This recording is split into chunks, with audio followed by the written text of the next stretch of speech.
Good evening, and welcome to the Sandwich School Committee meeting of March 12th, 2025. Members of the public may listen and watch the school committee meeting via live stream at www.sandwichtv.org and the Sandwich Community TV Education Channel 8. We will begin with the Pledge of Allegiance. I pledge allegiance to the flag of the United States of America and to the republic for which it stands, one nation, under God, indivisible, with liberty and justice for all. Well, welcome to almost spring and daylight at 6 o'clock. It's invigorating, right? Okay, the first item is public forum. Does anyone wish to be heard at public forum? Signing in. Sure.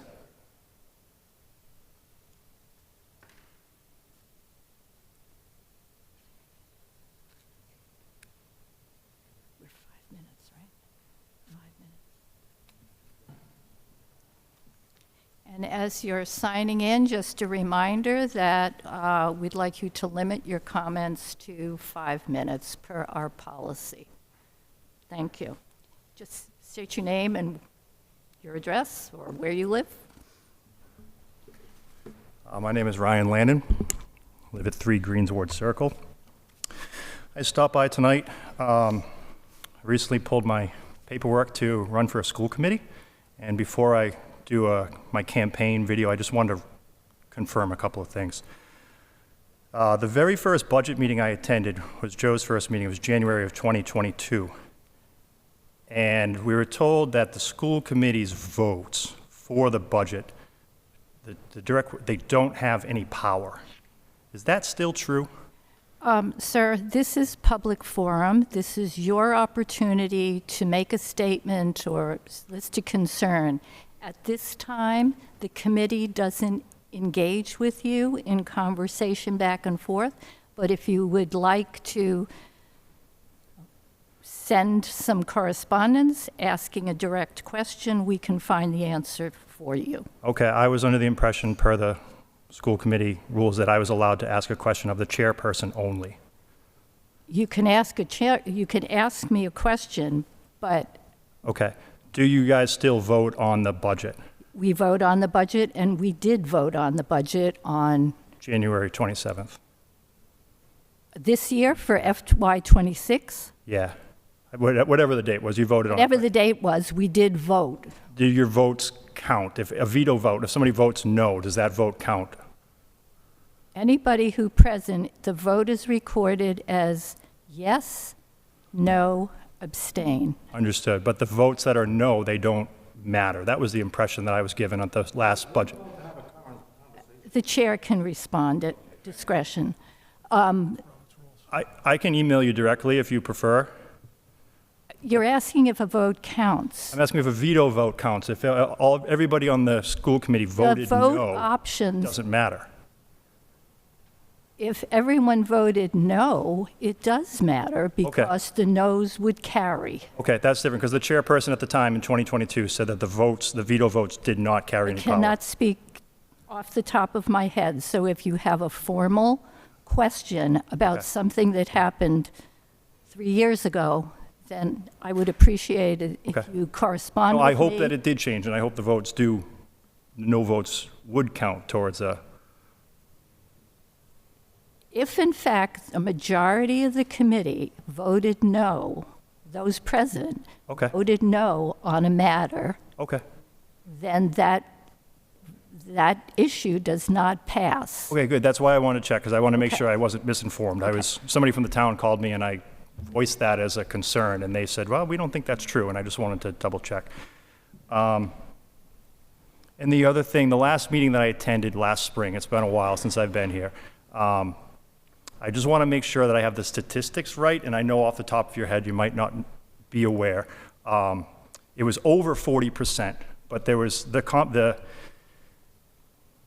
percentage of students reading 1 or 2 grades below their grade level was over 40%.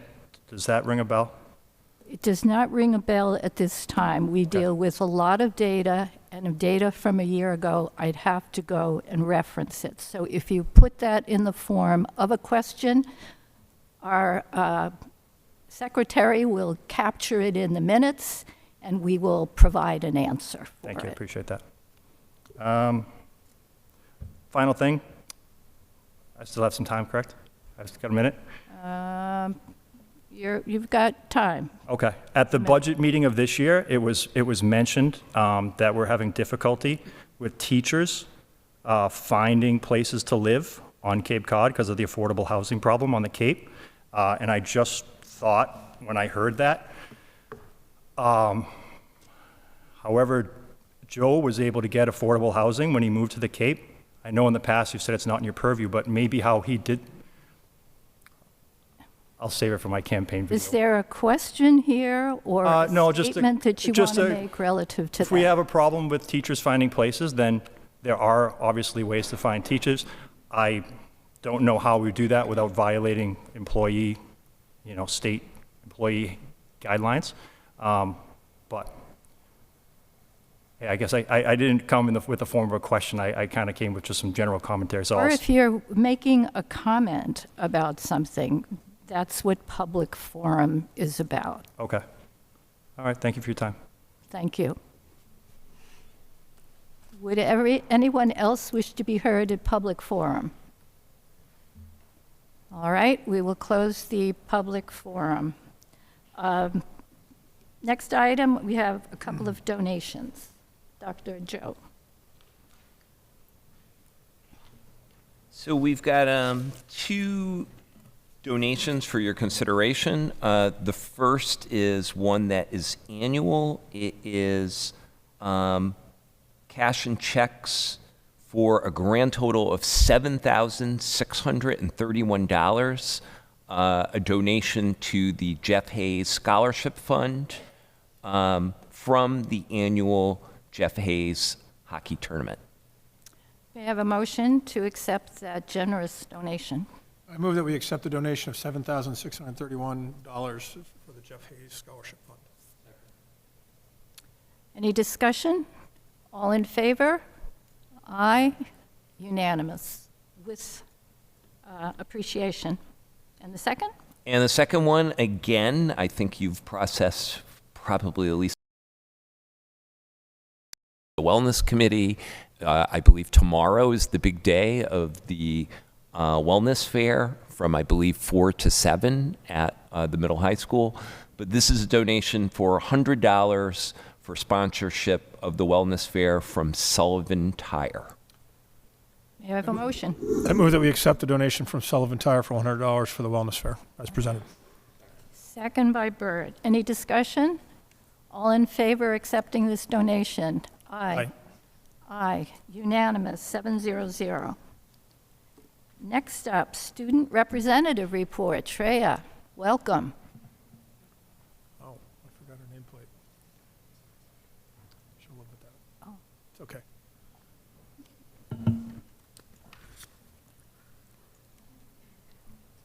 Hello, everyone.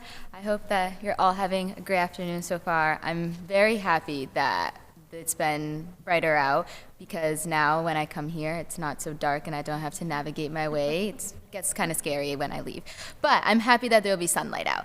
I'm going to start off with Forestdale for the report. So this week at both Forestdale and Oak Ridge, they had Read Across America week, which was amazing. It's great that we do that.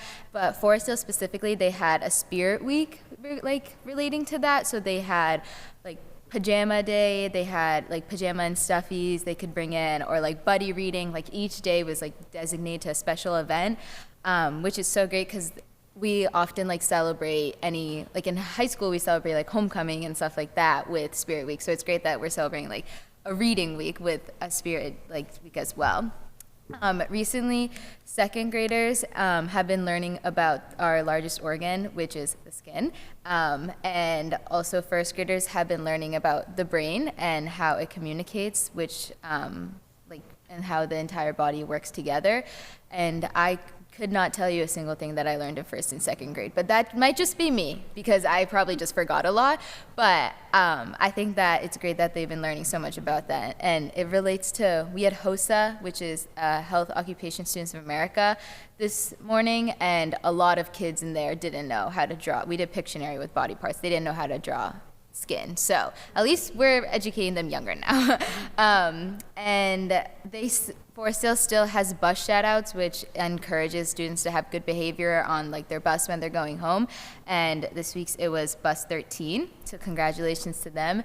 And they've recently been trying out student-led groups. So rather than teachers like always teaching and lecturing the students, they've been having like younger kids like tell their peers about what they're learning or explaining topics. And that kind of allows the kids to understand the topics a little bit better, because I feel like sometimes you just need like someone your age to tell you to get it. So that's great because it also applies to like every student there. And everyone be ready on March 20th. We're gonna have very big people coming into Forestdale, the new kindergarteners. They will be given tours, so that they're going to be given the tour of our Forestdale school, and we want to make sure that it looks amazing for them because biggest candidates. So that's the recent updates at Forestdale. And at Oak Ridge, ancient Egyptians actually came to Oak Ridge. There was mummies and pyramids. They created like so many like crafts to describe how ancient Egypt was at the time. They also had Read Across America Week, but this time it was a little bit different. There were 5th graders from Ms. Hunt's class who went and read to Ms. Denmet's class in 3rd grade. I remember doing this, and I was lucky to get paired enough with my brother's class. He told me that he didn't want to read to me, and he ran away from me. And then I was like, no, please, please, but he didn't want to. But it's okay. I moved past that very fast. And then they also had a drive-in movie, which the 5th graders hosted for the 3rd and 4th graders. So it was like a fundraiser and like a leadership position for them as well. And they showed Garfield, which, I mean, who doesn't want to see Garfield? So, but the drive-in movie was great because a lot of people brought like inflatable like boats that they would use in their pool, or just like blankets and stuff, which was great. And relating to Read Across America Week, the English National Honor Society also went to go read to the younger students, which is a great way for like high schoolers to connect with like Oak Ridge and the younger kids. So I know a lot of them said they had a really good time. Those are the updates for Oak Ridge. And then for the high school, the History National Honor Society, Rho Kappa, went to the Sandwich Archives, and we learned a lot about like our town's history, a lot about the Civil War, because that's what a lot of like the AP US history kids are learning about at the moment. And we also looked at all the old yearbooks and found all of our teachers who went to the high school, which was really interesting to see. We saw a lot of them at their prom, which was, I was not expecting that. And we're very grateful for the Sandwich Archives for being able to have that like opportunity for us. And then the Science National Honor Society has been working together with Miss Fudala and Miss Mel Taylor. So they have both been running something called Stretch Science, which is during nighttime. And we have been like going into the night times to help them out, kind of be little teacher's assistants. And this is for students who want to like expand their knowledge in science a little bit more. Recently, they're going to learn about forensics and cold cases. So I'm excited to see how they're going to unpack all of these, and they'll probably find some more details that people overlook. So we never know. And huge congrats to Megan Yakovichka, because she was selected for the U17 national soccer team, and she has been playing over in France, which is so amazing, although I do miss her during my classes a lot, but it's okay. And also huge congrats to Brianna Prindle for advancing to state finals for Poetry Out Loud. And I'm also missing her a lot, but it's okay. And then on, I think it was Tuesday, during 2 periods at nighttime, the Science National Honor Society, we had a guest speaker series. So 4 like speakers from like related to science fields came in, and they talked to us about their career, how they got to their position, and their stories were so interesting to hear. One of them was actually Dr. Mulroy, Marty Mulroy's dad. He has, I think, one of the most craziest stories I've ever heard. He was like 2 engineers, and then he became a doctor, and then it's just amazing. You guys, we definitely should have him come in and talk one day. It's so great.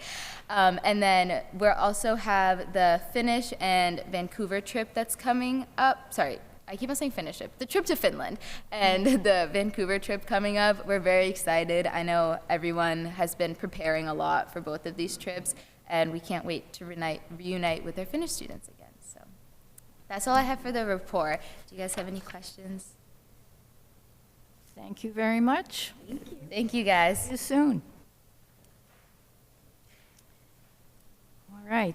The next item is review and act on the meeting minutes of the regular business meeting dated February 26, 2025. Can I have a motion to approve those minutes? I move that we accept we approve the minutes of the regular business meeting of February 26, 2025 as presented. Second by Bert. Any discussion? All in favor of approving the minutes, say aye. Any opposed? Any abstaining?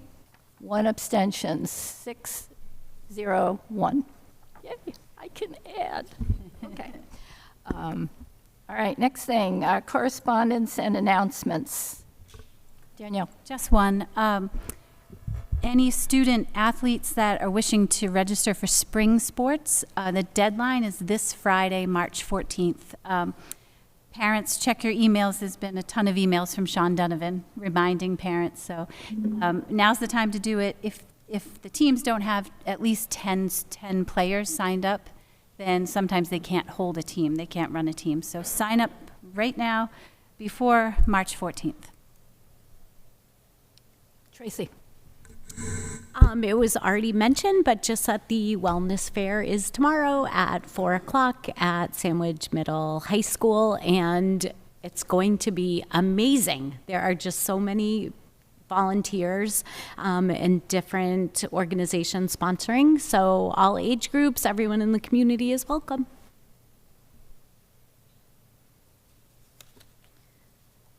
Superintendent's update. Okay, a few quick items. Good evening, everybody.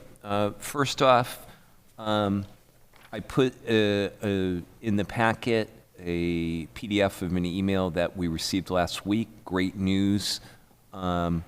We've received a competitive grant of $55,000 from the 1-8 Foundation for the purposes of implementing the Project Lead the Way coursework that is critical for the biomedical science career pathway program. Those funds will be used over the next 3 years for program materials, but really most importantly, teacher professional development to get that biomedical science program up and running, starting with freshmen next school year.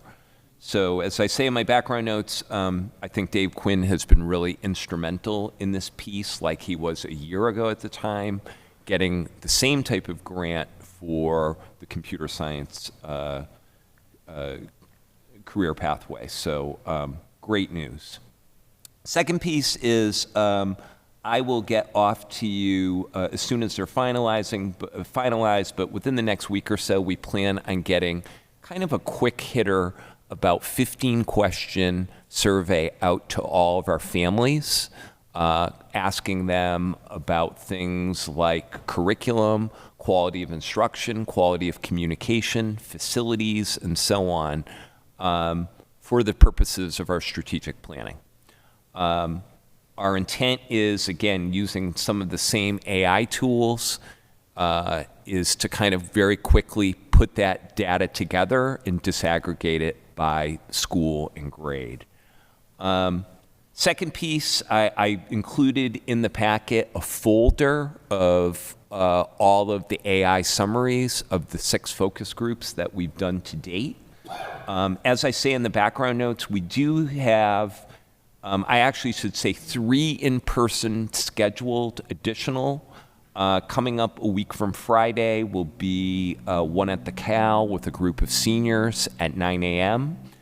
also on Friday, I don't have it in my background notes because I just confirmed it this afternoon, we will be doing an in-person group with Sandwich Partnership families. That will be at 10 a.m. At the Sandhill Community Center. And then the second one with seniors will be Monday, March 24th at 10 a.m. also at the Cal. Myself and Lauren Galvano, who's the director of the partnership, we're also going to look to do one in the evening by Google Meet with partnership parents. Third piece is just, I know that this came up quickly under future agenda items, but the Golden Apple Award, you kind of have to start planning backwards this time of year, you know, as March is coming up, is going fast and furiously. But I propose that we tentatively plan on awarding that on May 28th, which is one of our last school committee meetings of this year.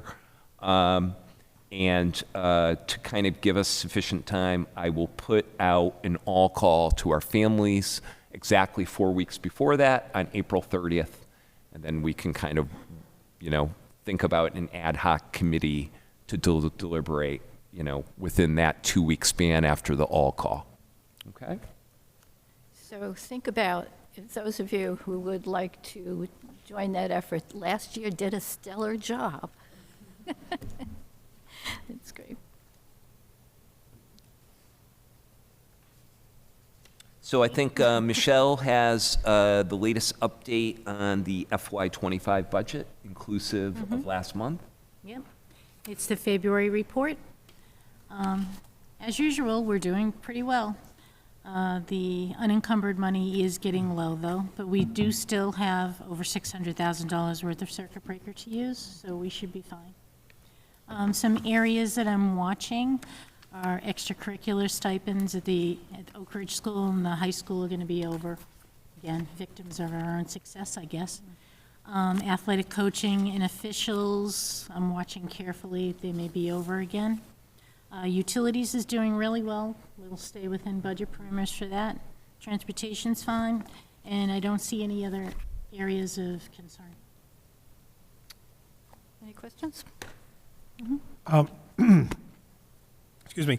Looking at the energy, like, it looks like everything is fully encumbered, so everything's perfectly zero. Right. I do that every year.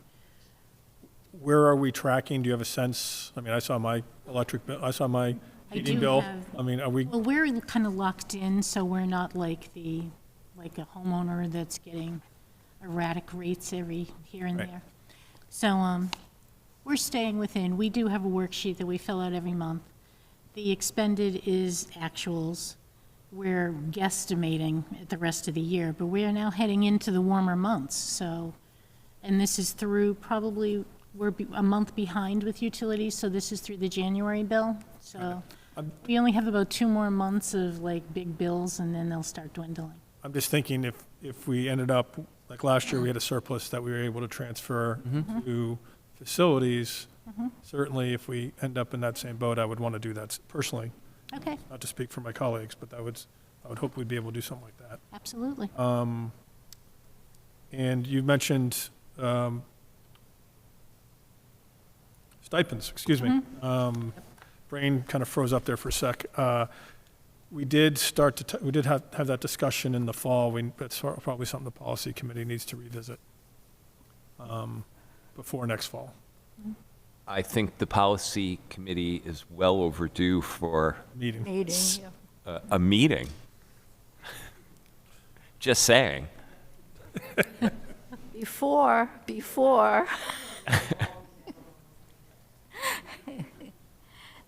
and that committee has been doing an incredible job. There's been a lot to go through, and they probably needed a break before they pick up again.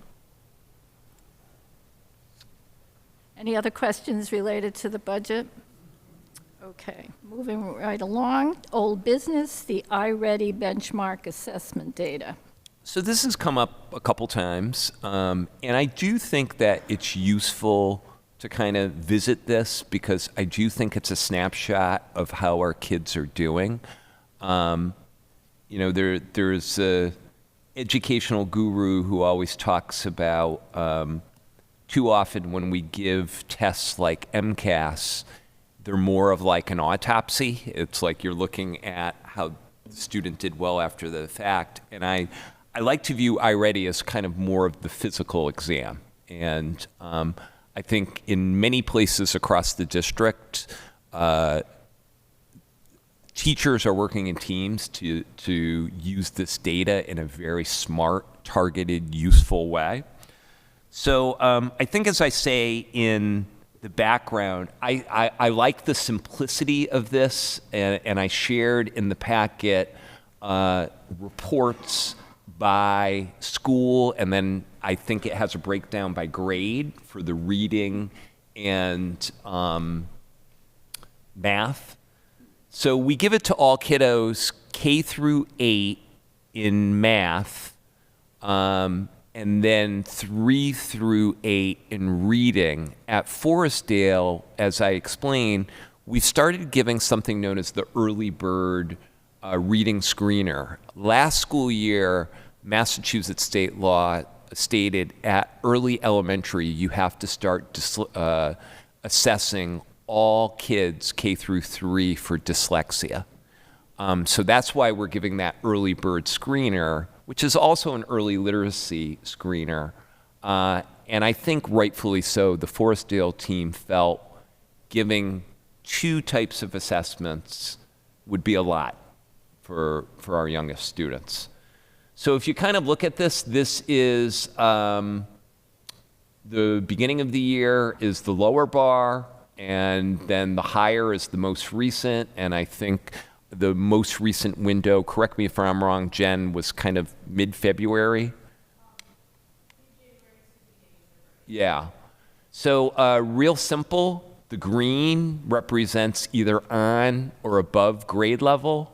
The yellow would be below grade level, and the red represents significantly below grade level. So you could see with the lighter coloring represents the beginning of the school year where kids were as far as on grade level. And keep in mind, these are end of the year grade level standards that they're being assessed against. And the most recent would be where the kids were in mid to late January. So again, just looking at the eye test, you can see the growth. This would be all of the students at Oak Ridge over those 2 assessments in reading. And then in math, what you want to see is you want to see expansion of the green and a shrinking of the yellow. If you look at the middle high school, this is the middle high school, grades 7 and 8. And and keep in mind when the teachers are using these reports, they can click on any part of that bar. They can call out who are the kids that are 1 year below grade level. You can sort this by teacher. You can sort this by different content strands, and so on. Quick question, what does early on grade level mean, just in the legend? So that would be basically you are in that grade level. So if it was 7th grade reading, you would be at least 7th grade 1 month, or 7th grade 2nd month, and so on. I mean, green is good, I get that, but I was just the terminology I was curious on. Yeah. As long as we're doing questions, I'm familiar with the iReady math. How are you testing them on the units? Because they're unit exams at the end of a unit. How are they being tested? So they're being tested online, and They have hardcover books though, don't they? they do in the classroom. Jen, you want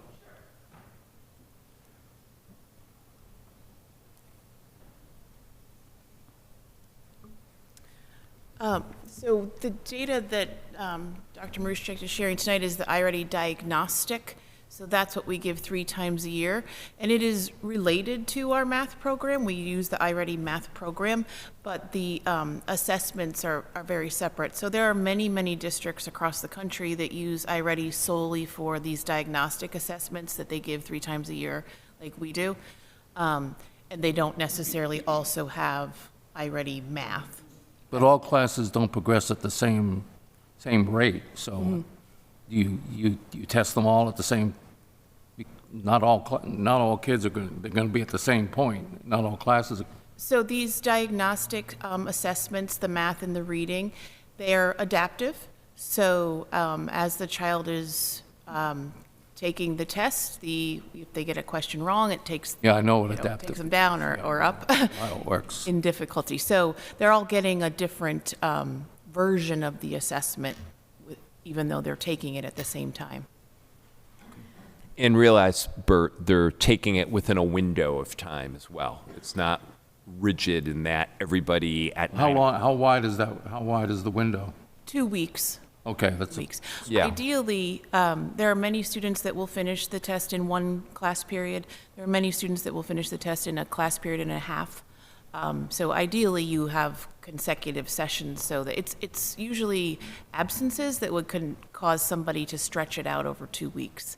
but they're using the hardcover book as, to train them, and then, So separate from this diagnostic, we do have math workbooks from iReady in kindergarten through 6th grade as our math program. But it's really not related to the diagnostic. It's a little confusing because the name is the same, but they're really 2 separate packages or products, I guess you could say, from the same publisher. so if they're doing decimals, for example, wouldn't they all be tested on decimals? So in their math class in kindergarten through 6th grade, when they're using the Ready Math curriculum, so decimals, let's say we're in 5th grade and we're working on decimals, yes, at the end of that unit, they would all take an assessment on decimals. But that's separate from this data that's being shared tonight. Oh, the data is, Yeah. I get that. I'm just wondering how you got the data. So depending on what grade level the student's in, if they're taking math, then a 5th grader, for example, or a 6th grader would likely get math questions with involving decimals, for example. And then, depending on how they performed on those questions, the content will adjust up or adjust down. Okay. Thank you for your patience. Sure. Since you have the math middle high school up, how is the performance of the 7th and 8th graders this year? How does that align with 7th and 8th graders of the years prior that we've been using iReady? Because these percentages skew yellow to red more than they do green. Or am I reading that wrong? I don't think you're reading it wrong at all. Okay, so I guess my question is, Sure. is this something we typically see in 6th and 7th graders, or 7th and 8th graders? That you're asking the money question, in my humble opinion, Dr. Miller. Okay. I think, to be fair, I think there's numerous factors here. I think the elementary grades have a solid year to 2 year leg up on the middle high school as far as administering the iReady benchmark assessments with fidelity. So I think that's one factor. I think a second factor, and I will give Jen credit while she's sitting directly across me, I think tremendous work has been done K through 6 as far as data-wise, data culture, having a culture around taking these data pieces to heart, working with them, thinking about interventions, and so on. I think, to be fair, when you're working in those elementary grades, you're working with a smaller set of students than you are at the middle high school. So that's a factor. But do I think we have work to do at the middle school grades? I honestly do think we do, because to me, one of the things that I'm looking at, and again, you make the point about the yellow, I'm looking at what is the green bar on the bottom versus what is the green bar on the top, and what can I realistically anticipate that green bar to look like in May. And to me, it's about growth, and realize those percentages are norm reference. They're taking our kids and comparing them to the thousands of districts across America that are using this diagnostic assessment tool. So to me, yeah, the percentage of on grade level is important, and realize wisely so 3 or 4 years ago, this district, like many districts, made the decision to invest in iReady because it does have a very close correlation to MCAS. And again, this is not about MCAS. It's about our kiddos achieving state standards and being on grade level. So, am I pleased at some quick math here? I'm on the spot. 39% going to 62%. Yeah, I'm very pleased with that. If you think about in the context of 2 to 3 months of instruction in the school year, I think that's tremendous. I think one of the points, too, that you look at is the thing called summer slide is very real in reading and in math when you look at some of the numbers for the beginning of the year. I hope that answers your money question. So I guess the conclusion is we'll look at this again in May, and the percentage growth will be consistent. But the percentage on or above grade level, on or is lower in the math areas than it is in the reading area. Correct. And so, I guess, how does that translate into intervention, since this is more student-specific? Yeah. And I'm sure we've somehow individualized our approaches, and we have our summer programs as enrichment. So we can anticipate in whatever assessments we are using by the time these young people get to 9th, 10th grade, that overall, that performance, competence will improve. That's just what I'm. Definitely the goal.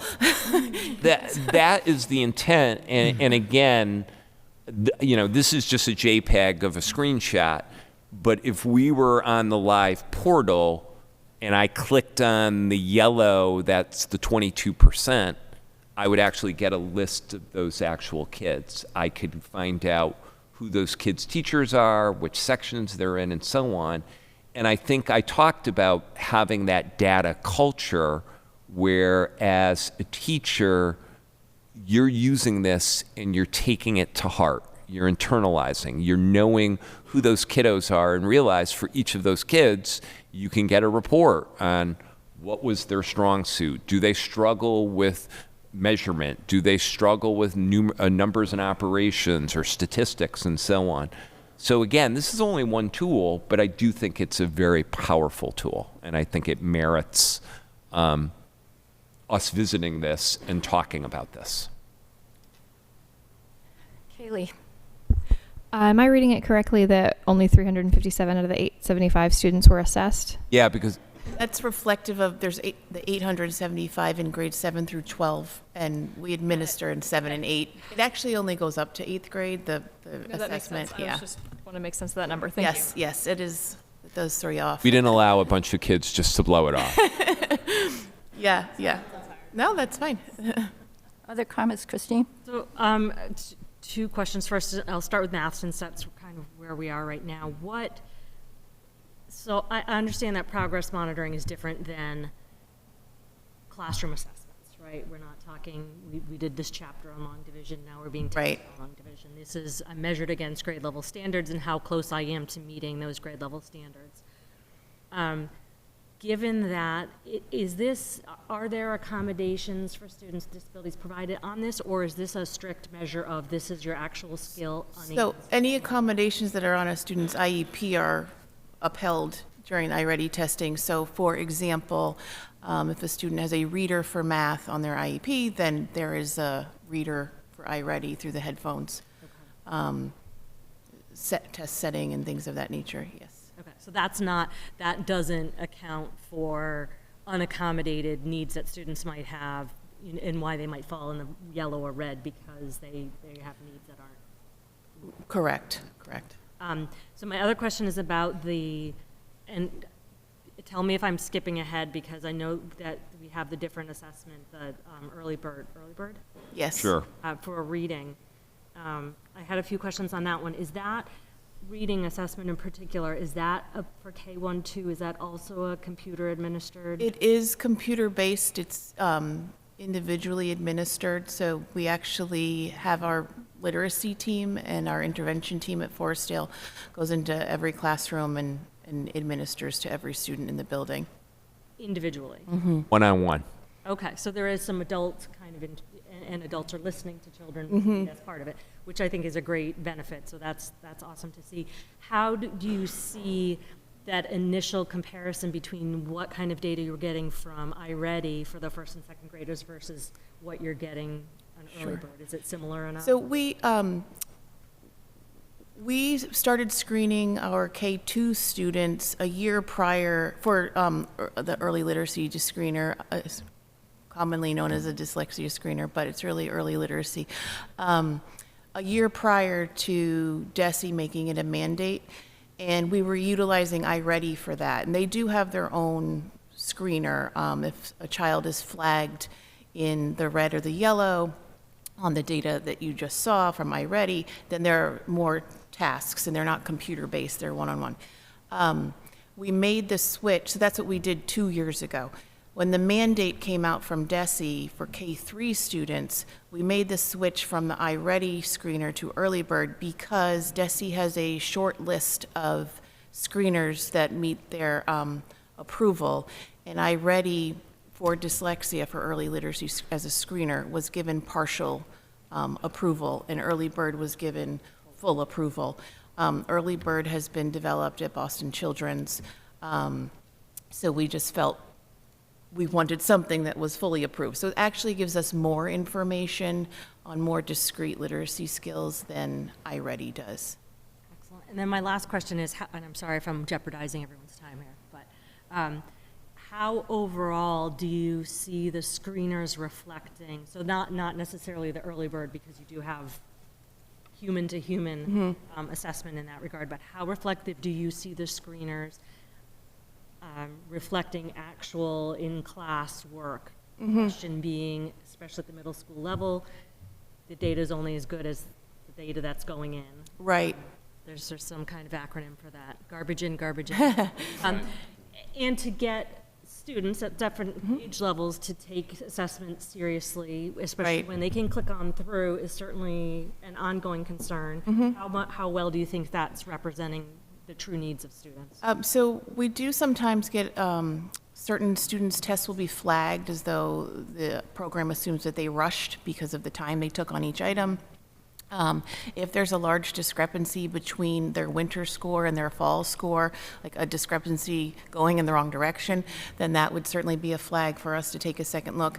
But overall, we really look at it like, I kind of think of iReady as the colander, and everybody goes into it, and it's just flagging kids, and then we look deeper. So if something doesn't seem quite right based on what the teacher sees in class every day, then we kind of flag that and take another look.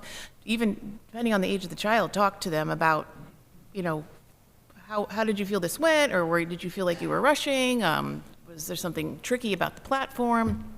And we also, K-6, have individualized reading assessments on a regular basis where the child is sitting, no computers around, one-on-one with their teacher, reading text and responding to questions. So that is a piece of data that's super valuable to us, and we compare that to the iReady data to make sure, you know, things are in alignment. And sometimes they're not in alignment, and then that's when we dig deeper.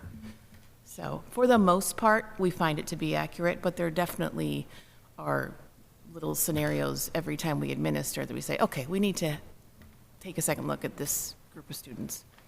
Yeah. Thank you. Tracy? Couple of questions. One is, I know historically sometimes like iReady came in and that was a new way of doing things. Do we have data that we can compare to see like how these trend and how much improvement we see compared to what was in place before? So iReady, we can certainly look year to year since we've started with iReady and compare our historical data. I do have all of that data. Prior to iReady, we did not have a universal screening tool. We didn't have any screening tool for math students, and we had just individual reading assessments.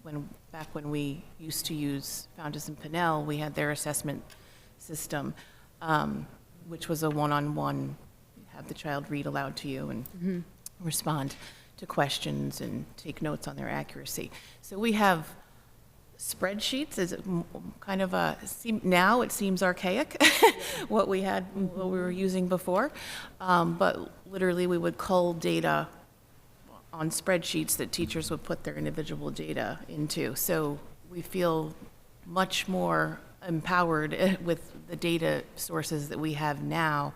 As Dr. Joe was saying, the fact that you can click on who's in the yellow and it will help group and tell you which standards students were very strong in and which standards individuals need to work on. It's much more powerful and efficient than our previous systems.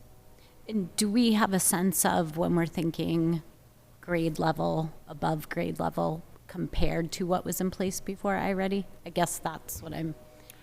The one assessment that we really have, and I don't know that this is the best one to use, but it's what we have for longitudinal data, is really the MCAS. So we can look historically at our, over the, I want to say, we started to increase our MCAS scores in 2019. I'm speaking broadly, but that's my general recollection of the broad data there. But unfortunately, I can only go back to 2020 with iReady. Okay. Comparison. Okay. Danielle? My second question was leaving my mind, and it's going to come back any second. Okay, I got it. And this could be a future agenda item, but I'm just wondering for the students that are on grade level and above, especially at the 7th and 8th grade level, what's in place for enrichment for them? I know when we talked I think it was last year, we talked about like at Oak Ridge, the content could change, you could get more enrichment. I'm just wondering if that continues into the middle school. So at Oak Ridge, we have Math Stars. We are fortunate to have a part-time teacher who pulls enrichment groups in math. In reading, I would say across the board, even into the upper grade levels, you can always increase the level of the text or the expectations around that, the content of the text. And in math, we do have the accelerated math class in 7th grade, and those students move on to algebra in 8th grade, whereas the traditional trajectory is to start algebra in 9th grade. So typically, we have 2 classrooms of students, so approximately 40 students, that have data that would support them taking the advanced math courses in 7th and 8th grade. Danielle? Just a quick question. In previous years, we've had offerings on February and April vacation, right? For math, was it mostly math, all math? Yes, so the past few years, we had some grant funding from DESE for Acceleration Academies, and for a couple years, and this is all depending upon the guidelines of the grant, it wasn't our choosing. For a couple years, they were specifically focused on math, And then we've also had it in the summer, a week in August in the past, and that was open to math and literacy. However, DESE completely funded those programs, and they were using the ESSER funds. ESSER funds for And that, so, okay. I do believe, well, I know that DESE has offered the grant earlier this year, but only to a very limited number of districts across the state. And I believe it was a list of approximately 12 to 15 districts based upon need, and we were not on that Didn't list. So qualify. we were no longer eligible to apply. And for summer scholars, we're waiting, that's usually later in the season, right? That we So know if we get the traditionally, funding. we've held summer scholars, it starts the week after, traditionally, and Yeah. there's a shift here, the week after the 4th. So I want to say this past summer, we started July 8th, Yeah. and it runs for 3 weeks. This summer, we're actually pushing the start date back. I don't have the calendar in front of me. I want to say it's the Monday that is at the 21st is a Monday, Something like I that, think. yeah. Because we rent the high school auditorium out to the Royal Dance Oh, right. Academy, and there's a lot of dancers and families. There's a lot of students and summer scholars. It's just easy to Yeah, run it at a different time. different times. So So that would pushing be it back. pushing it back to June 21st or But July. July Yeah, 21st? it's the, Okay. the last 2 weeks of July into the first week of August, and it runs Monday Okay. through Thursday from 9 a.m. to 12 p.m. But isn't there funding for the summer program, the summer scholars? Is that something that you don't hear about until the last minute? Is that, or last? So we did for the first time request district budget funding for summer scholars. It's in the It FY26 is in budget. our budget. Okay, great. And that That's also, so it's the 3 weeks of summer scholars, and then we run a 1-week summer program for our incoming kindergartners, Ride the Wave Yeah, yep, kindergarten. yep. So that's, Okay. that will also be running the week of August 11th, I believe it is. Okay, thank you so much. So just to kind of circle back, I remember really being sold on the whole iReady because it's student level data in real time that teachers can use to individualize a student's plan. And my sense is this is an extra expectation for teachers to digest this data to the student level and then somehow document and address goals, objectives for students toward progress. So that documentation is captured somewhere, and something's happening with that data down to the student level, and that shows up somewhere. Yes, so we're very fortunate, as you all know, that we have instructional coaches at Forestdale and Oak Ridge. They meet with every grade level team from 8 to 8:30 once a week, and then the teams have PLC in the afternoon for 30 minutes once a week. They also have their common planning time every day at the elementary level, and then we're so fortunate with the Wednesday PD time. iReady data is often a topic of any one of those meetings, and it could be looking at how the grade level performed, an instructional coach or an administrator meeting with an individual teacher to look at their individual class data. At Oak Ridge, they're just going through the building admin, and every teacher, they're having data chats right now. The iReady data is a very large piece of that. And those are the questions, how is this data helping to inform your instructional groupings? So we utilize iReady data quite a bit. It's part of our day-to-day. Just one more question. How is this communicated to families? So when we give the diagnostic 3 times a year, there is a family report that we print out and send home. And then, of course, anyone that has questions or wants to discuss that data at conference time, that's definitely a common topic. Any other questions on either the data or the explanations? Kevin? As always, my colleague to my right is more eloquent than I. Mine's going to be kind of simple. I get dashboards, green is good, the other colors less good. is this what we would expect? And where do we expect it? I mean, in a perfect world, we'd have 100% green, but it's not a perfect course. world. Benchmarking other communities, what should we expect to see as far as numbers? Right. So when you have an individual iReady report, just for one student, for example, they actually report out that student's percentile and how they compare to students across the country. So we have that for every individual child, and those really help support family conversations, right, to know exactly where your child stands. As far as where do our grade level teams stand, where does our district stand, I do wish that we had norm data like this is typical of a grade level. It's not reported out that way, only have that for individual students. So I get the feedback from iReady. We have our iReady, we have a staff developer that comes and meets with us each building 3 times per year. She's actually coming on Tuesday.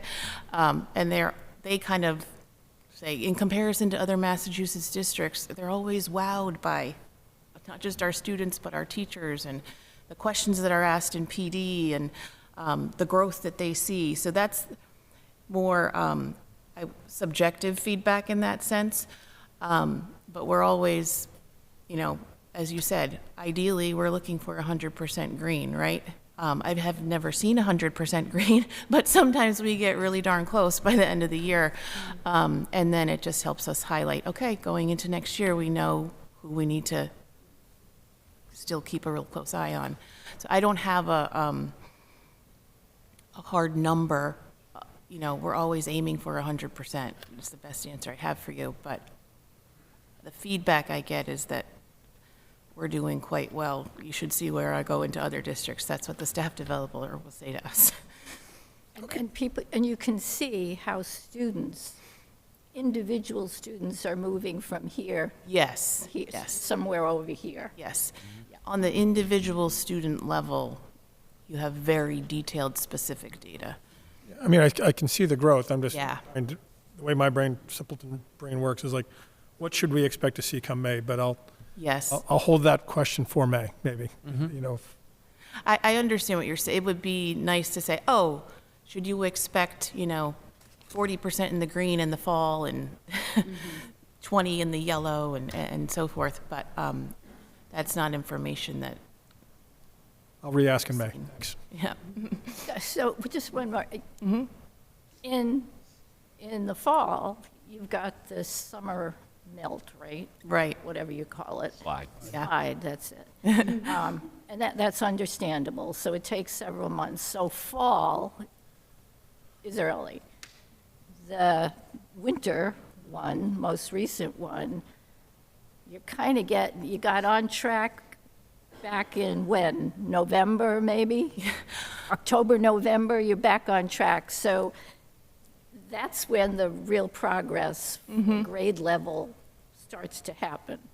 And then you peak in May, only to start the summer slide again. But it shows how critical those summer interventions are. Yes. For young people. Yes, absolutely.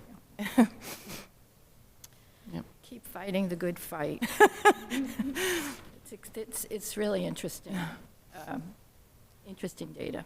Anything else on this topic? Thank you very much, as always. All right. Other topics not reasonably anticipated by the chair, I do not have any. New business, technology update, Mr. Harper, Director of Technology.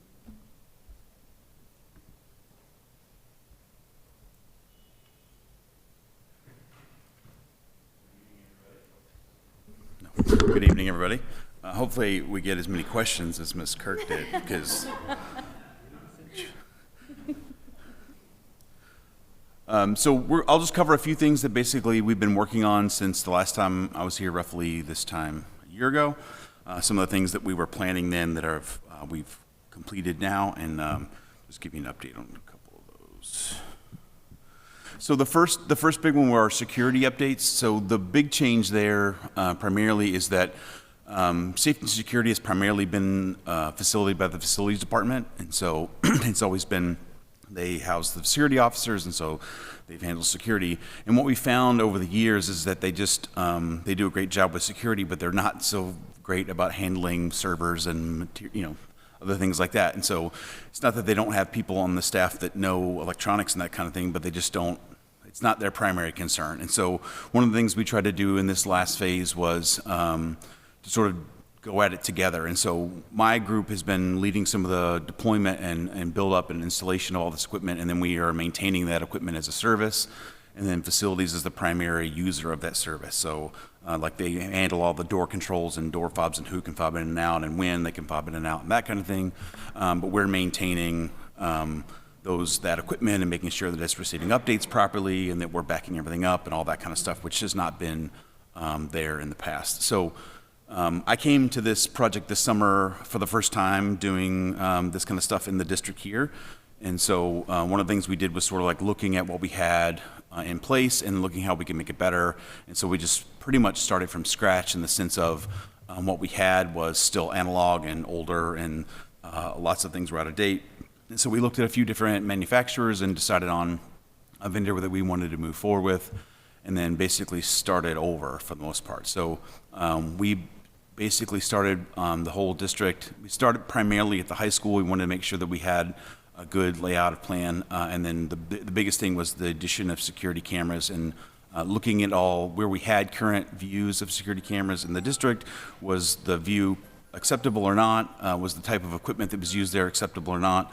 And then sort of recabling everything, backing that up with all new equipment, making sure that we're monitoring it all that kind of stuff. So over July, August, and actually into September, we completely redid the high school, providing a blanket of coverage within the building and along the exterior of the building, like the direct perimeter of the building, and then did the same thing at Forest Hill and Oak Ridge for the most part. So not quite as in detail. We're getting sort of overall coverage at Forest Hill and Oak Ridge, where like we didn't have coverage in some areas before.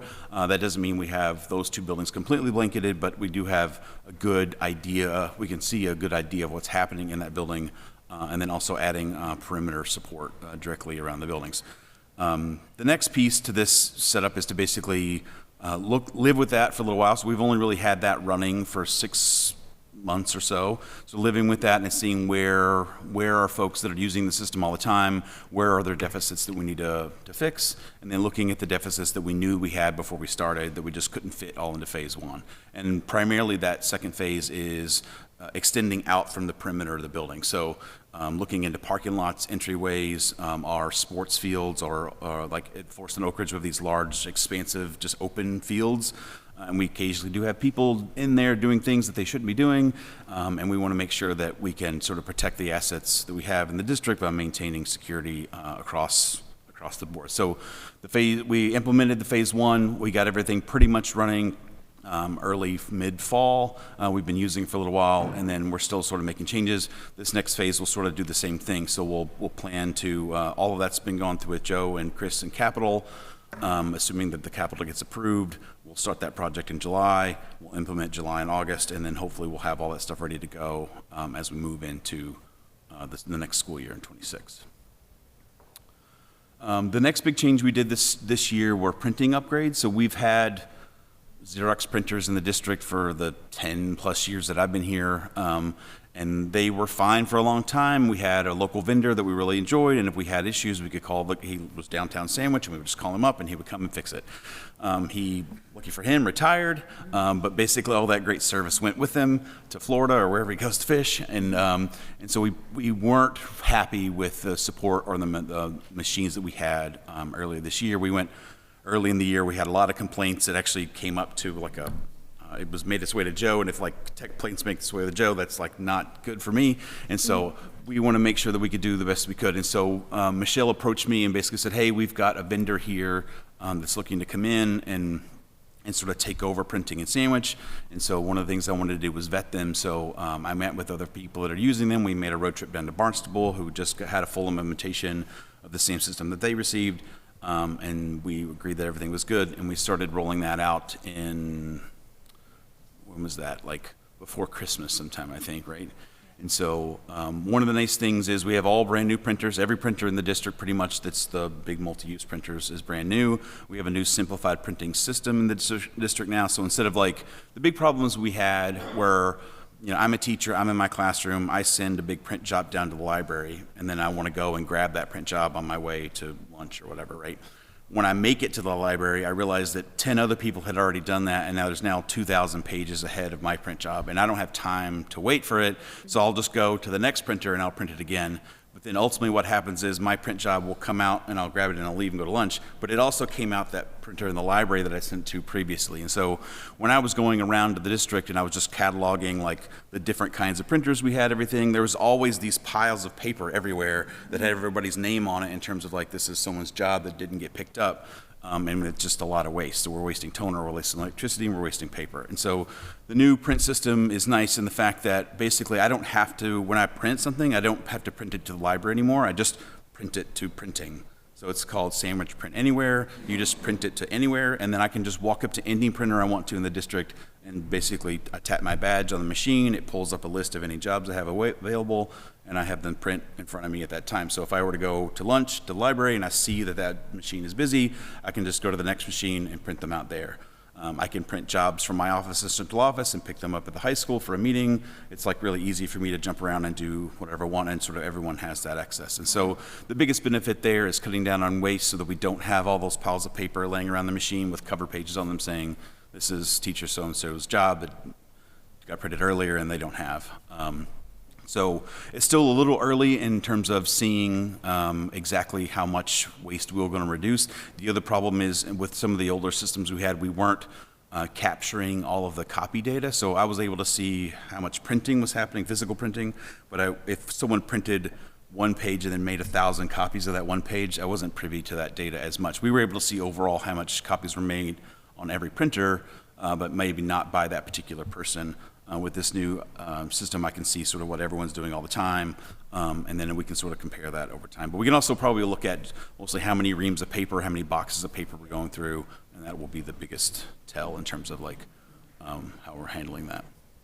All right, the Power School thing. So Joe wanted me to address this, and I just wanted to go over. One of the nice things is that basically Power School, I assume you're all aware of the Power School incident that happened late December. We were made aware of early January that someone basically had access to a customer service support portal that then granted them access to basically every Power School server in the country, actually in the world, not just the country. And then they leveraged that support access to pull some data from every Power School server in the world, and then they had access to it. Since then, Power School has used a third-party auditing company to sort of like verify all of their findings and see if there was anything they missed. And then the data that's listed on the screen here, and then there's a link at the bottom that will take you to the full report. But basically what they found was what they thought they had found. The good news is they did take 2 data tables from Sandwich. The nice thing is you don't have to fill all the available fields with data. And so one of the important things for us was that a social security number was an area, like a block of data we could have filled into the database, but we don't store that data, and we haven't for years. And so we didn't have staff or student data in that database, so when the data was exfiltrated, it wasn't available to steal, so it wasn't stolen. They're mostly, excuse me? You engaged CrowdStrike. CrowdStrike had their own issues. Because I remember their stock price dropped about 70 points when they were. So they weren't. So the CrowdStrike issue you're talking about was like in the fall. Basically, they pushed out an update to a bunch of equipment that made things break, and so they. So do you feel comfortable engaging a company that had its own issue?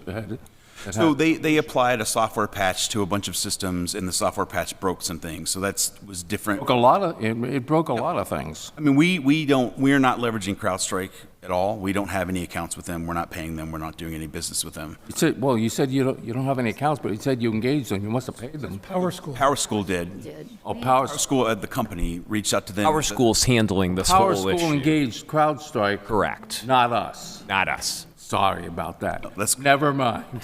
No problem. They were just the third party's company that came in to verify what was happening there. So for better or worse, the really sensitive data wasn't available, so it wasn't accessible, so it wasn't taken.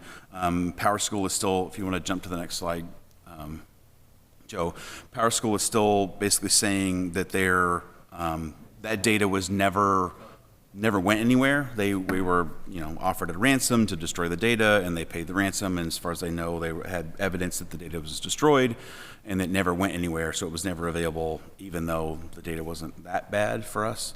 I will never go and say that I believe that 100%. That I'm going to believe someone that stole a bunch of data and just trust them that they're going to delete the data.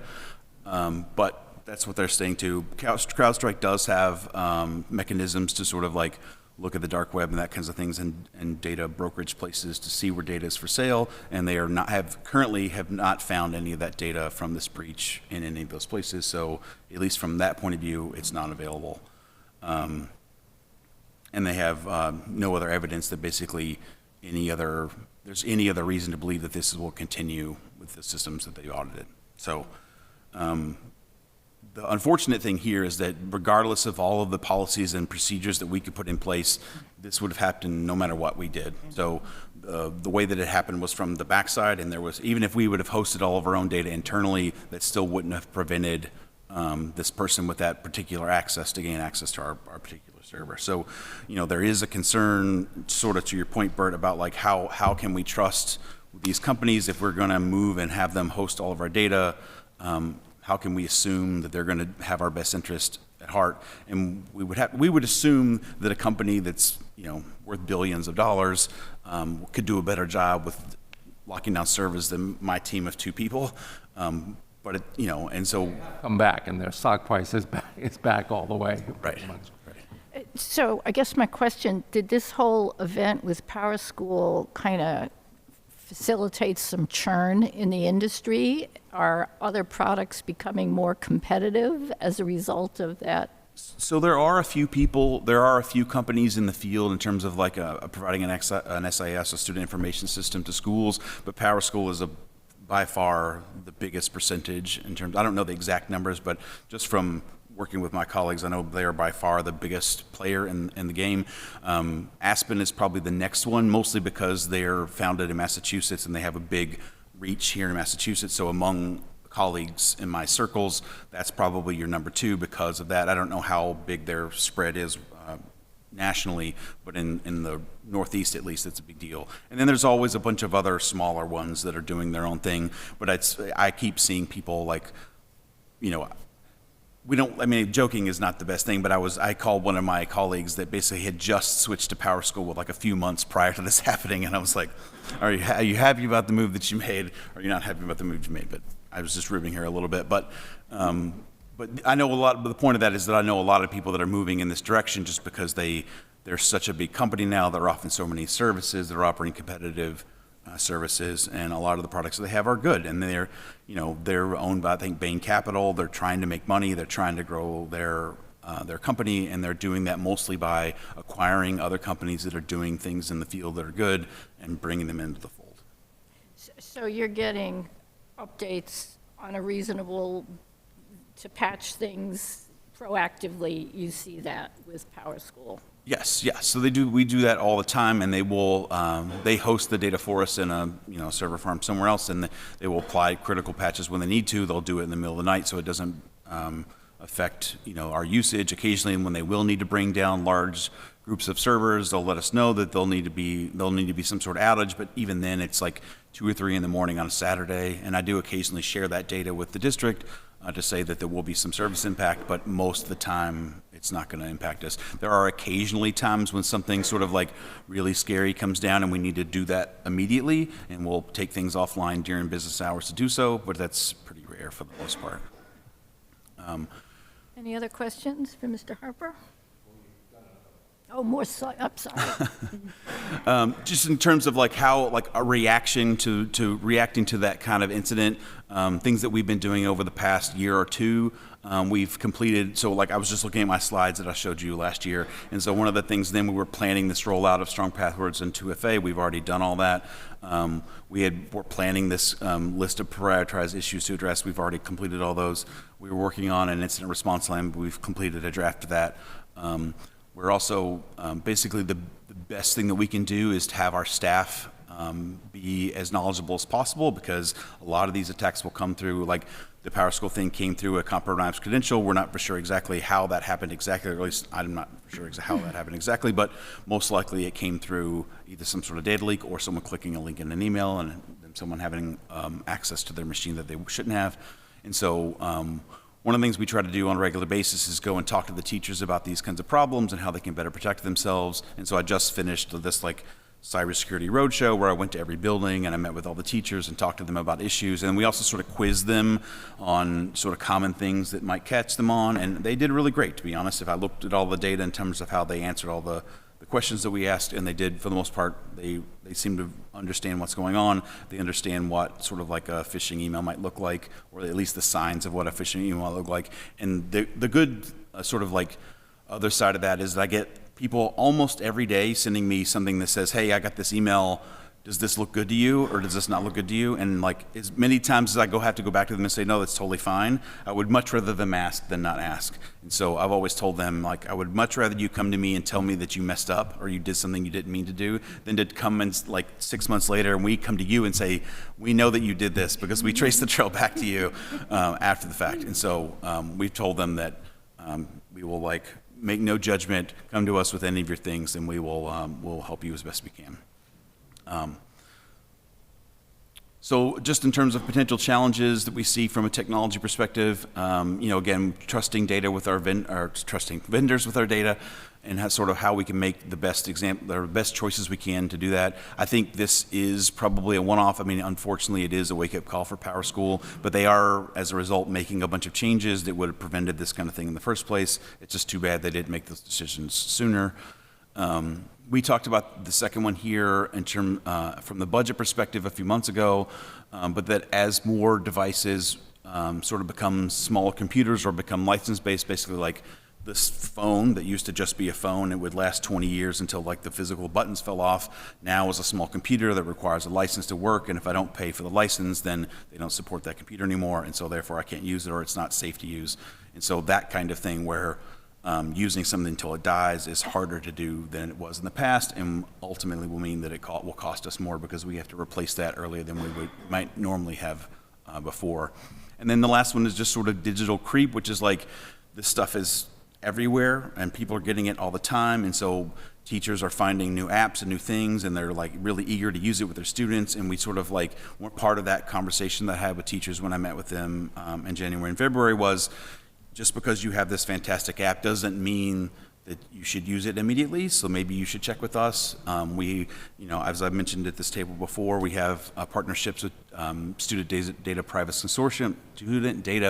consortiums to make sure that any apps that we use that have access to student data are using them in a particular way, in a safe way, and that I can't basically have them checked out if I don't know that you're using them. And so we're gonna survey teachers over the next couple of months to sort of find out what data that they are using, with the hopes that we will have basically a app dictionary for the district that says these are all the apps that we know that you should be using. We will happily support and make sure that these are all functioning as best as we can. If you want to use an app that's not on this list, here's the way that you would go about requesting that app.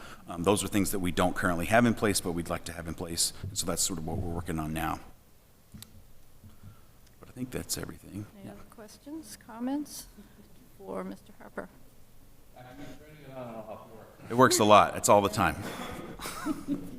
Thank you very much, and to your team for keeping us on this steady course. They do an outstanding job. Outstanding. Sure. Thank you guys so much. Thank you. Thank you. Bryce? Okay, approval of Sandwich Public Schools regular transportation contract. Okay, so we go from high-tech to maybe a bit lower tech, but all that important, critical to our operations. So you have in your packet a kind of a bid analysis, a recommendation document, which was prepared by a gentleman who is here this evening, Mr. Rich Labrie from the Alliance Education Associates. They're the firm that we use to help us with the bidding and the bid analysis process. And if you recall, as we went through the FY26 budget process, kind of talking about, still being an unknown because we were in this place after 5 years to go out to bid, and it was still unknown. So we did put that bid out, I believe it was in December. And the good news is we did get 3 bidders for our 3-year contract. The 3 bidders were Lucini Bus Lines, our existing provider, Mercedes Cab / Cape Destinations, and the third one was 5 Star Transportation. So in kind of looking through it, and I believe you have all of the data there, there's really two criteria. Obviously, you're looking for the lowest bid, but you're also looking for the lowest responsible and most responsive bid. So as I state, and as Mr. Labrie has done an outstanding job kind of detailing the reasons, the recommendation is for Lucini Bus Lines, our existing provider, to have to be awarded the contract for the next 3 years because they are indeed the lowest responsible and most responsive bidder. Keep in mind, it's not just the bottom line of dollars. You have to look at other criteria area, including the availability of the bus fleet, the availability to take on new buses. Realize there was criteria such as having buses that are 7 years or newer, the availability to take on drivers, also the financial capability and capacity of the organization and so on, as I explain in my background notes and in much greater detail in Mr. Labrie's document. So for that amount, for the 3-year contract from Lucini, it is a grand total of $6,192,160. So in order to move forward and lock this in, a formal motion and to vote to accept Lucini Bus Lines as the awarded transportation contract will be required. May I have a motion with the language specified in the superintendent's notes? Kevin? Sure. I move that the bid entitled School Transportation dated 17 November 2024 for school transportation bid specifications be awarded to Lucini Bus Lines Incorporated for the FY 2026 to 2028 3 years at a total cost of $6,192,160 for those routes so identified, inclusive of the performance bond, on the basis of there being the lowest responsible and responsible bidder. Lowest responsible and responsive bidder, not responsible and responsible. Let's mucked it all up. And in the best public interest. Second by Bert. Discussion. Bert. Hey, I'm good. How much did it cost us to have, when I looked at this, and I admit to not being the brightest bulb on the tree, it seemed pretty obvious that Lucini was the people we should get. How much did it cost us to have both a lawyer look at it and have, who are the people that did this? Someone sitting here. Mr. Rich Labrie from Alliance Education How much did it Associates. cost us to have those 2 evaluations done? Approximately $9,000. Okay, well, that's not too bad. But realize too, having somebody who has expertise in this area is critically important. And it's worth every. Compared to the size of the bid, Yeah. that's cheap money. Exactly. That's really cheap money. And certainly our attorney had considered all the documentation as well and weighed in. So I think since bidding processes can be fraught with pitfalls, it is money well spent. Agreed. Any further discussion on the, Christine? Just some questions. Again, not the brightest bulb, especially in this area here. Two things. First, on the motion itself, it does include the total cost for those routes so identified. Were there routes not included, or it's just represented? No, so identified in the actual Okay. bid specs. And does this include special education transportation costs as well? No, athletics, yes, but not special education So, transportation. okay, and so in your background note, you said, I should note that we budgeted FY26 for the amount of $1,977,000, 7% increase. Tell me where, for regular transportation, plus another 182,000 for athletics transportation. How do we get from that to the 6 million? What am I? Because the total is the 3 years of the Three-year contract. That's where the multiplication comes in. That makes sense. Is your bulb a little brighter now? I'm just kidding. I'm just kidding. Thank you. Any further discussion on the contract proposal? Seeing none, can I have a vote? All in favor, say aye. Aye. Any nays? Any abstentions? 700, it passes, and thanks to our consultants and our attorneys and Michelle and Dr. Joe and everybody who put this proposal together. And I hope our families use it Yes, absolutely. in great numbers. Okay, next item. Other topics not reasonably anticipated the chair. I will just mention, last night, Dr. Joe presented the capital budget to the Finance Committee.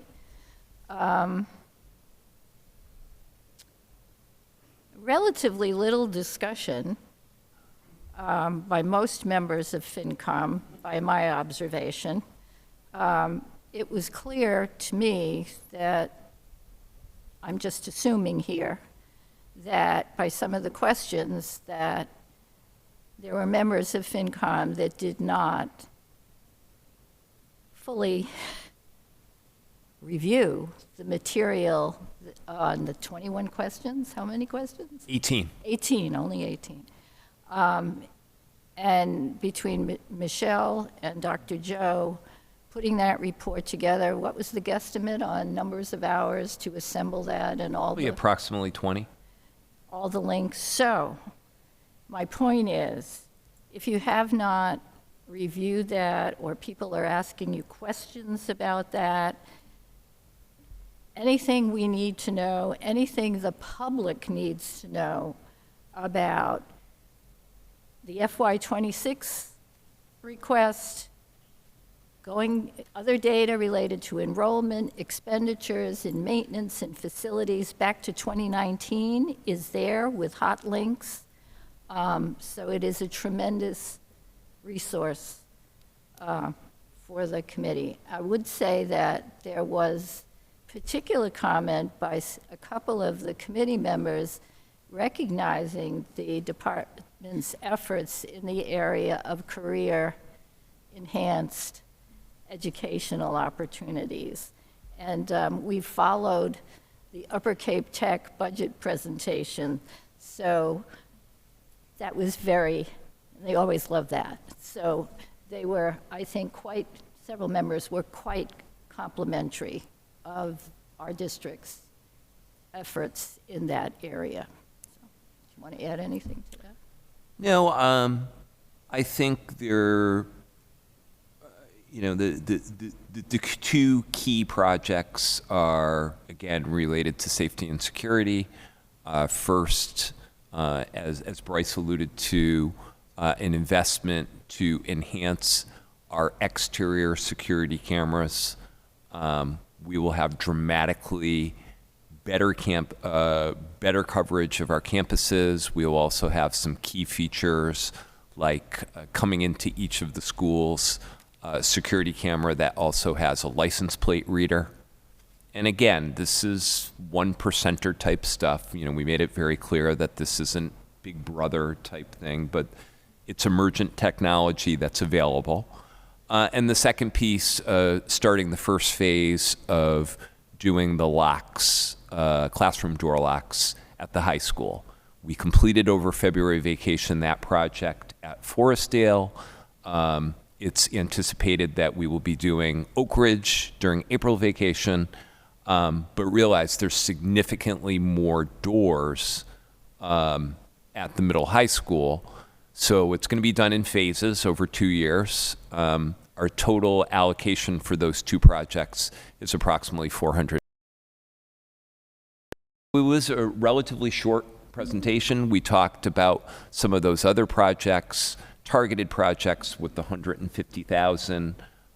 Again, looking to address some of those longstanding issues, particularly in the girls' locker room at the middle high school, looking to revitalize the baseball field at the Oak Ridge School, and so on. So talked a little bit about that. But I think the way that you characterize things, Sue, is very accurate.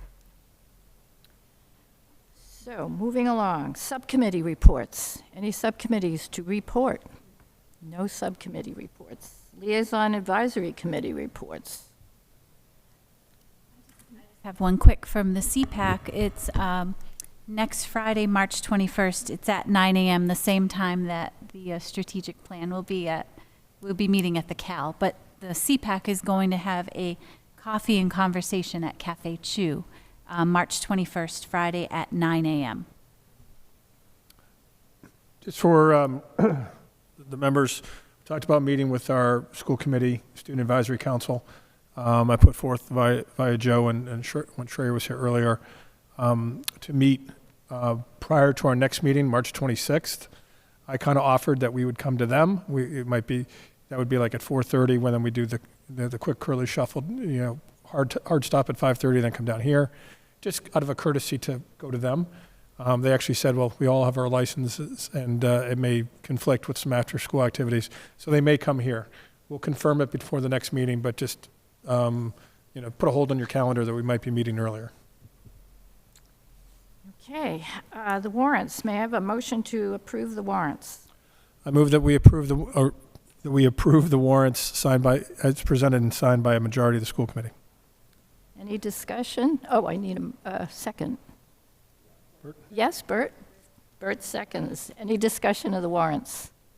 All in favor, say aye. Aye. Any opposed?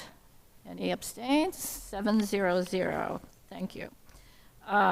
This brings us to our second public forum. Does anybody wish to be heard at public forum? Just sign in, sir, if you haven't already done so. You took care of it. Great. Well, we need your mic. We need your voice to go into the microphone so everyone can hear at home.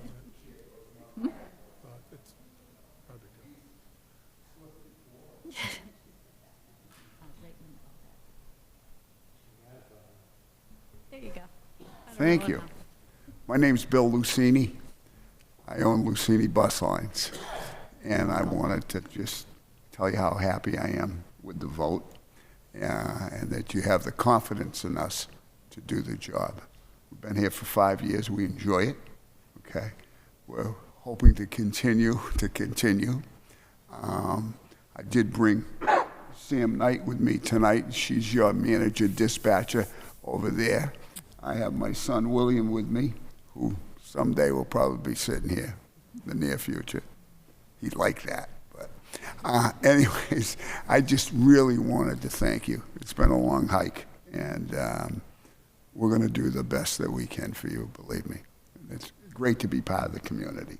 So That's all I wanted to say. Okay, and thank you to you and all your colleagues at the company for getting our kids to school on time and keeping them safe. We try hard, okay? We really do. And if you know anybody that would like to drive a school bus, please send them our way. Sam's over there in the trailer all day. She'd be more than happy to take, an application or two. Or a dozen, be real good. So whatever we can do. As long as buses don't ever have to back up, I'm okay. We try not to back up, so, it's good. And I see, because I do some substitute teaching, and I always tell the kids at the end of the day, make sure you get on a yellow bus, and they really enjoy it. Thanks. Okay. Thank If you you had very any much. questions, I'll answer them, but thank you again, okay? All right. Appreciate your being here. Future agenda items, we've got our tally, and we will get that grading issue. There is a Council, you said? school council Council, I'm sorry. meeting on the 24th, I think. Yes. Correct. So I don't know if that meeting, and I can reach out to Jeannie, via you. I don't know if that's to kind of finalize a proposal, or if that's just a further meeting that it'll be ready for prime time to bring it to us on the 26th. But I'll do some outreach on that between now and then. Sue knows this, but we do have on our calendar of events for March something that I did frequently in my previous district, and I think we're on path to get this done here, to have kind of, a segment of the agenda. It only has to be about 15 to 20 minutes, but kind of like a legislative night. So I put out to both Representative Zaros and Senator Fernandez an invite. I heard almost instantly from Representative Zaros he's available both on the 26th of March and then the following meeting, which I think is something like April 8th. And I'm still waiting to hear from Senator Fernandez. Did acknowledge the email, but I'm still waiting to hear from his scheduler. But chances are it'll be one of the next two meetings. That's good, because I think it was Senator Fernandez's aide put out a message to school committee chairs in his districts to try to get exactly that kind of thing, and it was difficult to happen. So I appreciate that you reached out, and at least we'll have that conversation here. So that would be good for the public to know, because if folks want to come and listen in on that conversation. And then the other thing we need to put on the agenda for the 26th, it won't take that much time, is the Cape Cod Collaborative revised Articles of Agreement and accepting Plymouth into the collaborative. So we'll do that, and you'll have all the paperwork to support that beforehand. Acknowledgements and closing remarks. I have a question. You always go first. No, it's fine. You go ahead. Go ahead, Bert. I have a question. This has come up. What about pictures of kids?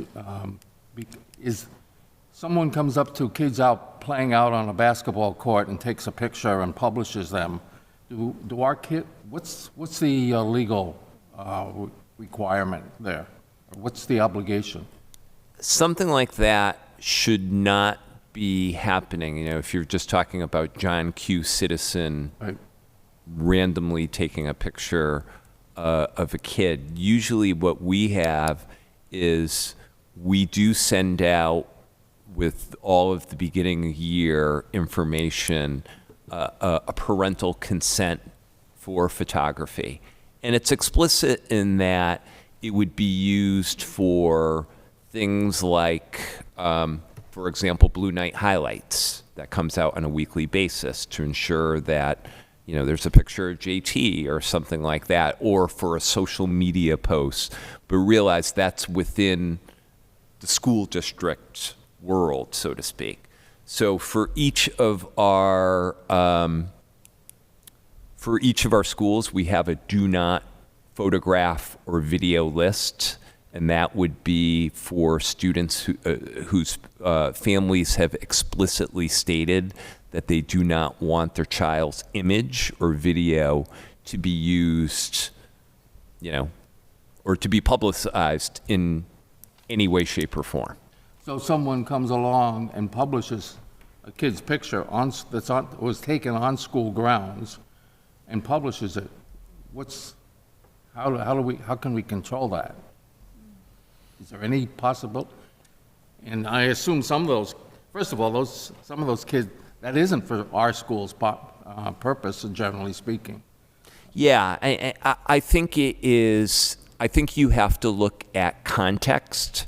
For example, last week was the Oak Ridge Band concert, okay? And within an hour or two, I go onto my Facebook feed. I'm seeing a bunch of pictures, some videos of, the violin section. Beautiful.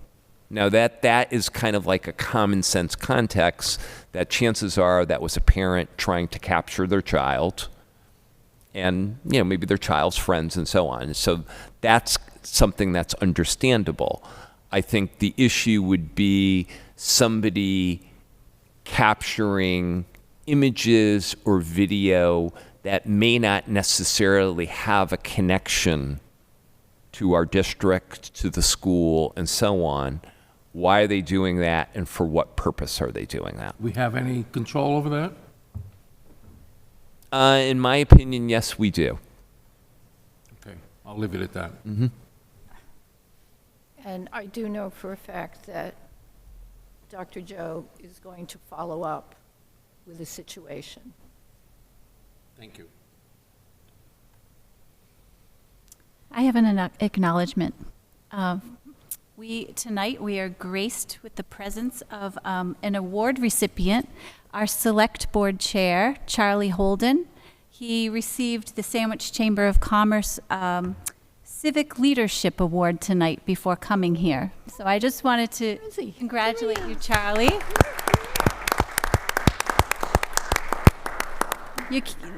If you go to any event in town, you'll be hard-pressed not to see Charlie at it. He's everywhere. He's such a pillar in our community, and he's well-deserved of this recognition. You should have said that before the public comment. I would have made him come up here and make a speech. All right. I guess we're done here.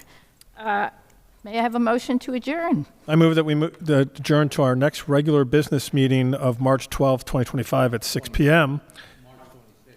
Yeah, because that's what it says on here, because I read the script. I apologize. I was looking at the wrong agenda. I withdraw that. I move that we adjourn to our next regular business meeting to March 26th at 6 p.m. right here in Town Hall, with the caveat that we may meet with the Student Advisory Council prior. Can I have a second by Bird? Any discussion? All in favor? Aye. 700. No. It carries. Thank you very much.